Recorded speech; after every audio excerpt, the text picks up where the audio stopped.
So you want your material to cut out clean shapes, no soft fades, no half transparent areas, just solid orgone. That's exactly what opacity mask is made for. Opacity mask is binary transparency system. A value of 1 means fully visible and a value of 0 means completely invisible, and there is no in between. It's Unreal saying give me a silhouette and I will punch it out exactly. Now to better understand it, let's take a look at an example here. Now as you can see on the screen, for using it, first of all we have to change the blend mode in the material properties to masked. Otherwise you cannot access this option. And as soon as you change it to mask, you can see we have an option of opacity mask. Now you can of course right click and promote it to a variable or a scalar parameter, or you can drag and press S, and you can also use a texture map for it. So we will use one by one all of it and try to better understand how it actually works. So first up we will be using the scalar parameter, so you can see what is exactly happening here. Now as our value was zero point 0.3, it was not visible, and as soon as we get past zero point 0.3 to any number, it become completely visible. But there is no in between, as I said before. It's either fully visible or it's completely invisible. So it's basically used with a texture sample or an opacity mask. Now we are using our general texture that comes with the engine, the mannequin texture map. Now the parts which are white are fully visible, and the parts that are black are completely visible,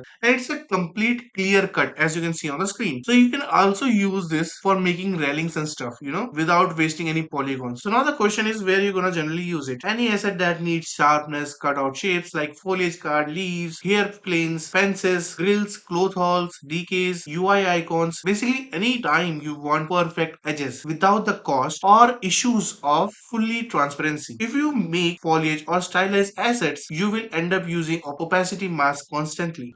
And hey, if you like seeing these nodes in action, check out the game I'm building, Reborn the Evil Being. It's all blueprint under the hood, and the demo is free to play on Steam. Hope that helps, and as always, I hope you have a great day, and I'll see you around.